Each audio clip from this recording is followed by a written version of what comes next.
Thank you. It's great to be with everyone tonight. This is one of my very favorite events of the year. It gives us a chance to come together and see old friends, make new friends, take stock of our work, and plan for the road ahead. And it's great to be here in Houston, as you've heard, America's fourth biggest cities, with so many fascinating layers of history. From its early days as a port city, to the oil boom, to the space age, Houston has always kept its eye on the future. And today, from Market Square to the Astrodome, Houston is connecting with its vibrant past as never before.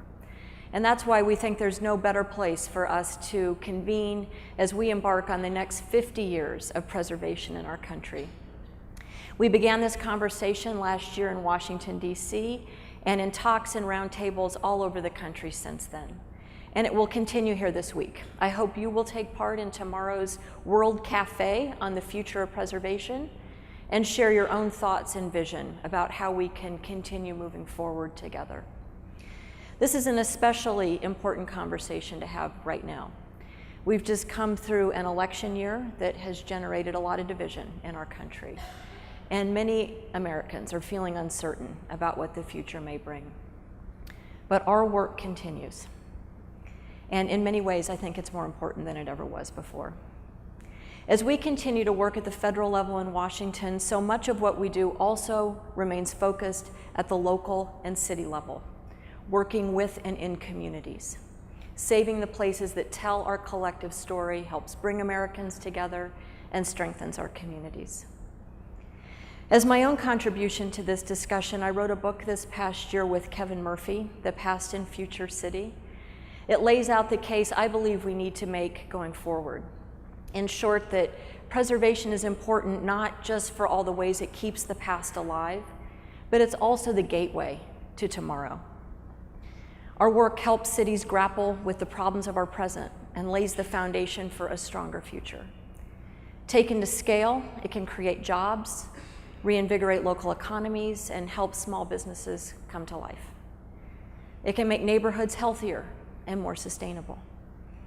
It can help us address pressing problems like affordability, displacement, and climate change. And it can bring our communities together. So tonight, I want to make that case to you through the stories of some remarkable women and men who've shaped the past, the present, and the future of preservation. Let me start with an amazing urban activist who would have celebrated her 100th birthday this year, and whose writings have molded our field from the very start, the one and only Jane Jacobs. Jane Jacobs, happy birthday, Jane. Jane Jacobs was a journalist with no formal training in urban planning, but she was a keen observer of the world around her. She cut a rather fierce figure with her trademark cat-eye glasses and her no-nonsense bob, and this woman was fearless. Just take a listen. The kind of planning that we ought to have should not be planning that begins with what is nasty here, what do we take out, but rather what is missing here, which of the conditions that are needed to make this a lively and convenient place that works. Why, for instance, weren't people walking in the areas that all the artist conceptions had shown full of happy promenaders? They weren't there. Her directness angered a lot of people. And no one was more angry than the Goliath to her David, New York's master builder, Robert Moses, an unstoppable force in his own right. Over his career, he built more than 600 miles of highway, 13 bridges, and 2 tunnels all over New York. Moses believed in his words that cities are created by and for traffic. And to accomplish his vision, he often ripped out entire blocks and neighborhoods.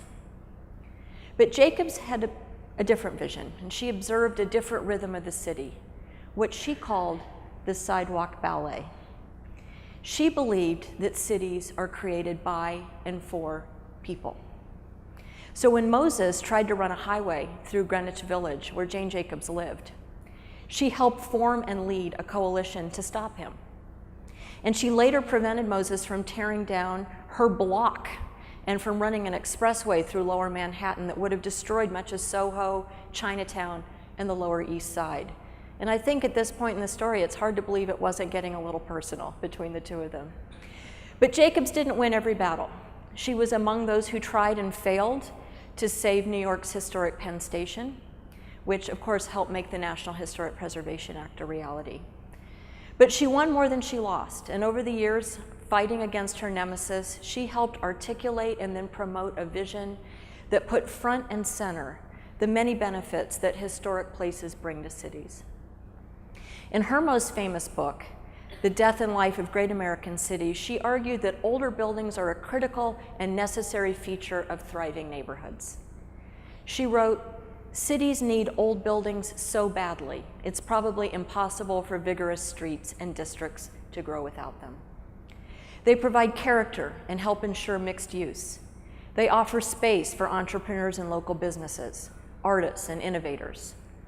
And today, 55 years after she wrote those words, we know she was absolutely right. We've seen it in downtowns and main streets all over the country. And while her intuition always seemed right to us, we also have tools today that Jane Jacobs could only dream of. And using those tools, we've been putting her theories to the test. 2 years ago, we published our report, Older, Smaller, Better, which took a look at the age, the diversity, and the size of all buildings, not just historic buildings, in 3 cities, Washington, D.C., San Francisco, and Seattle. Using GIS mapping technology and innovative data sources like cell phone usage patterns, we examined each block in these cities and how it performed against different economic, social, cultural, and environmental performance metrics.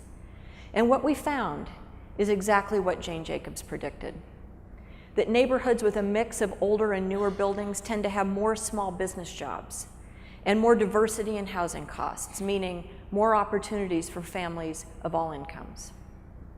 They have hidden density, meaning more people and businesses per commercial square foot than areas with just new buildings. They're more walkable, and they have more creative jobs.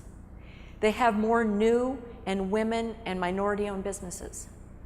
And they show more activity on evenings and weekends. Since publishing that report, we've documented the same benefits at work all across America, in Baltimore and Philadelphia, Louisville and Chicago, Tucson, and right here in Houston. Tomorrow, our Preservation Green Lab will be releasing the Atlas of Reurbanism, which applies the older, smaller, better methodology to 50 more cities.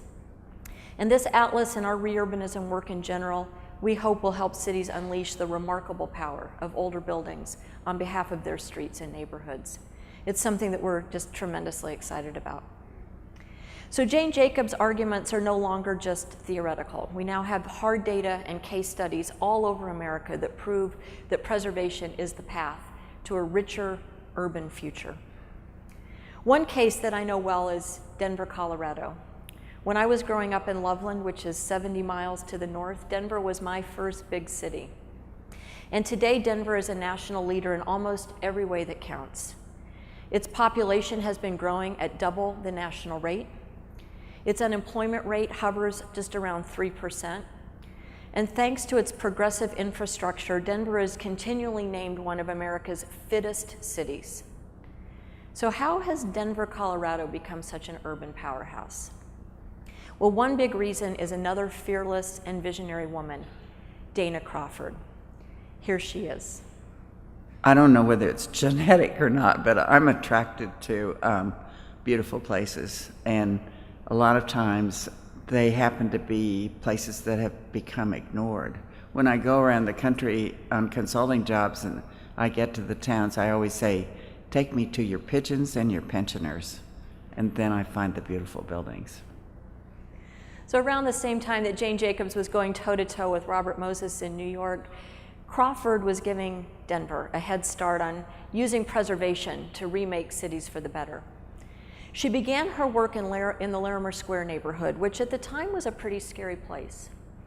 As with so many other urban renewal projects in the 1960s, Denver was planning to revitalize Larimer Square by tearing it down. Already, nearly 30 blocks of the historic downtown had been destroyed. Keep your eye on the clock tower that's in the center of the slide behind me here. This is Denver's downtown before urban renewal. And here it is after. Larimer Square in the top right-hand corner of this picture is one of the few places that survived the wrecking ball. And that's because Dana had a different vision.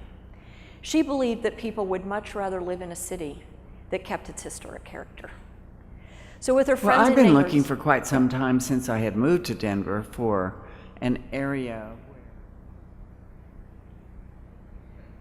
We lost her there. So with friends and neighbors, she began buying these older buildings in the square, often for a little more than the price of land they were on. And by 1965, her company had bought up most of the 1400 block. Now, to give you a sense of how she operates, she announced a press conference for the mayor to come and endorse her vision, and then she invited the mayor. And Dana will tell you it wasn't always an easy lift. But she was right. By the 1980s, Larimer Square was on its way back, and a powerful example of what could be accomplished elsewhere. With really important advocacy and assistance from our Denver field office, the city then created a lower downtown historic district, put a moratorium on the demolition of historic buildings, and pushed Colorado to pass the third state historic tax credit in the nation. Now lightning has struck twice. Today, Lodo, or lower downtown, is considered the heart of the city with the lowest commercial vacancy rates around. Union Station, which is one of Dana's most recent projects, has been the centerpiece of Lodo's revitalization. One of the many business owners who flocked to the area was John Hickenlooper. Before he was Denver's mayor and Colorado's governor, he opened up a brewery in Lodo with 3 friends. They bought space in the historic Mercantile building for just $6 a foot. And within 10 years, their investment was already worth 100 times that. Today, that same preservation-minded spirit is remaking Denver neighborhoods like Capitol Hill and Uptown, Highland, and River North. We now have the tools and the data to replicate Denver's success all over America. And as we heard tonight earlier from our speaker, we really have an amazing opportunity before us, because preservation isn't just for grand mansions. It can benefit almost every neighborhood. No matter how modest, every community has places that define them and stories that they want to tell. And every city's future is connected to its past. You can see that right here in Houston. For a long time, Houston was known as the Wild West of sorts. It avoided municipal zoning plans. It grew as happenstance dictated. But that approach has caused some headaches, and particularly as this region has continued to grow.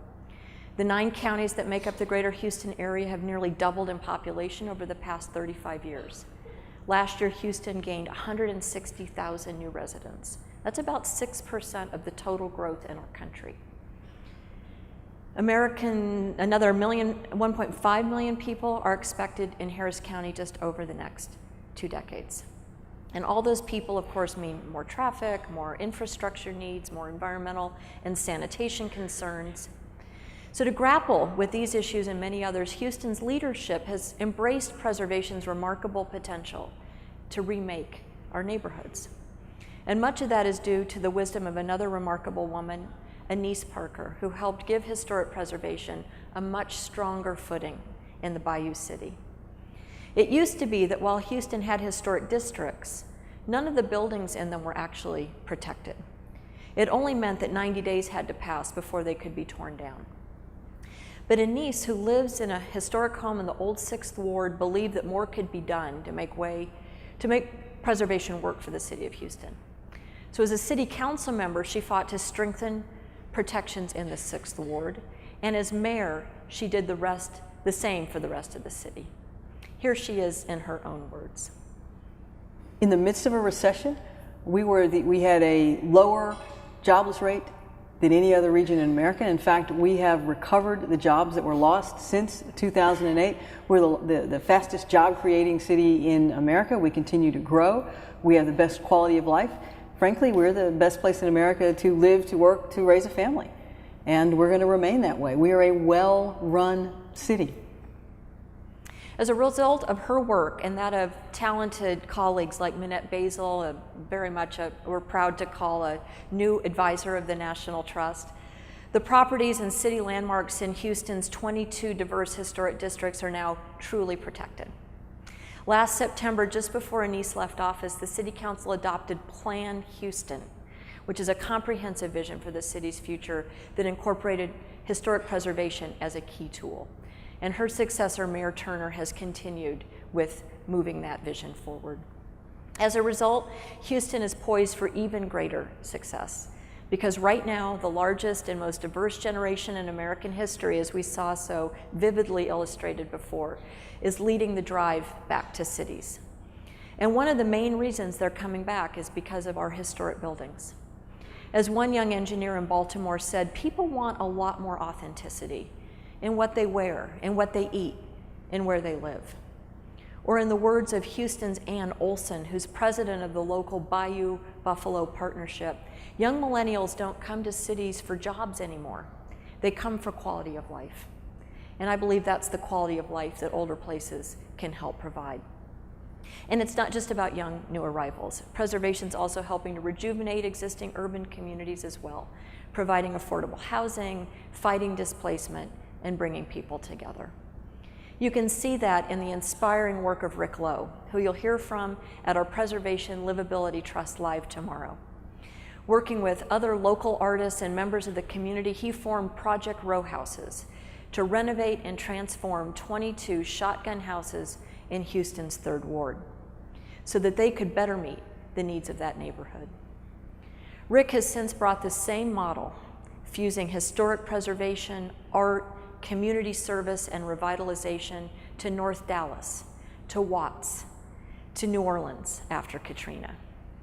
His work demonstrates how the best preservation projects create opportunities for community residents at all income levels, while retaining the local history that ties generations together. As we move into the next 50 years of preservation, our focus will be on solution-oriented preservation that transforms people's lives. Lives like Erin Losey, a Marine Corps vet who recently opened a gym with her brother on H Street in Washington, D.C., and saw it become an immediate success. Through the power of preservation, that historic corridor has seen 250 new businesses and more than 3,000 jobs in just over a decade. Or Elizabeth, a formerly homeless Detroit resident who's found a home in the old Michigan Bell building. This is an office complex recently converted into apartments and a resource center for those in need. Elizabeth is taking GED courses to acquire the skills that she needs to get back on her feet. I thank God every day for this place, she says. It's a blessing for me, a roof over my head where I have the opportunity to achieve. There are hundreds of stories like these, of course, people whose lives have been positively transformed by our work. I know you encounter them every day. Preservation is for people, and these stories demonstrate that it's a tool for positive change that our cities desperately need. And the beauty of preservation is that one small change can set off a ripple that helps to revitalize an entire neighborhood or city. And one person's actions can improve the lives of countless American families. Just look at Jane Jacobs, who stood up against very powerful people to save Lower Manhattan and recalibrated our understanding of what a city should be. She encouraged us to put people first again. Look at Dana Crawford in Denver, Anise Parker, Judge Emmett, Phoebe Tudor, and Rick Lowe in Houston. Tonight's Crown and Shield Award winners, Paula Wallace in Savannah and Knox Mellon in California. And nearby, longtime preservationist Betty Massey, who's helped to reshape Galveston. The Dallas Mexican-American Historical League, who are working to save the stories and culture of Pike Park and Dallas's Little Mexico. M. Tomanika Youngblood's work to revitalize Martin Luther King's neighborhood of Sweet Auburn in Atlanta. In all of these cases, you can see the vision of one dedicated person or group of people is transforming a city for the better. They are doing it. We all can do it. We can unlock the potential of historic buildings and through them help solve the problems of the present. We can create the foundation for a better future.